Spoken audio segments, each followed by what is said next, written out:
माझं नाव राजेश्री गुंडाने आहे आणि मी कुंभारे नगरला राहते. पण काय सांगणार, काय त्रास होत आहे सध्याच्या घडीला? तिथे पुन्हा एक अंडरग्राऊंड रेल्वे बनवत आहे, तर याचा त्रास काय होणार आहे? सर, याचा त्रास असं होणार आहे की आम्ही महिला लोक रात्रीच्या वेळेस तिथे जाऊ शकत नाही. आणि दुसरं म्हणजे असं की आमच्या ज्या मुली शिकणाऱ्या आहे तर त्या अंडरग्राऊंडमध्ये इतकं पाणी असते की त्या मुली शाळेत जाऊ शकत नाही, स्कूल व्हॅन येऊ शकत नाही, तुमचं ॲम्ब्युलन्स येऊ शकणार नाही. आता म्हणजे एक छोटा बोगदा तयार केला, त्याच्यामुळे आम्हाला इतका त्रास आहे सर की आमच्या तिकडून मुलींना म्हणजे 2 तास आधी म्हणजे व्हॅनमध्ये जावं लागते.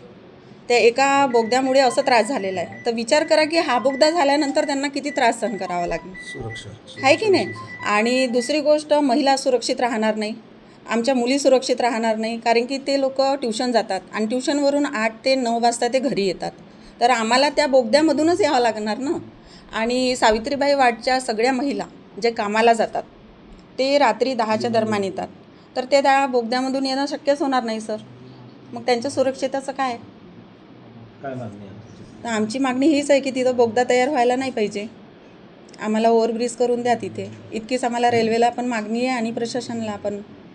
आणि आमच्या जे जिल्हा अधिकारी साहेब आहे त्यांना पण हेच म्हणणं होतं, पण त्यांनी आम्हाला चक्क काल हे म्हटलं की तुम्ही काम थांबवू शकत नाही, हे शासकीय काम आहे, याच्याबद्दल तुम्ही अडथळा निर्माण करू शकणार नाही, असं ते आम्हाला बोलले काल. घिरा हुआ हमारा क्षेत्र है, उसमें ऐसा हो गया कि गोंदिया शहर से संपर्क करने के लिए 2 रेलवे चौकियाँ, 2 फाटक थी हमारे लिए। एक सिग्नल टोली की रेलवे फाटक जिसको रामनगर रेलवे फाटक के नाम से जाना जाता था, जो मुंबई हावड़ा रूट पर है, और एक भीमनगर रेलवे चौकी जो चंद्रपुर रूट पे है। ये 2 ही ऐसे मुख्य रास्ते हैं जो शहर से हमको कनेक्ट करते हैं।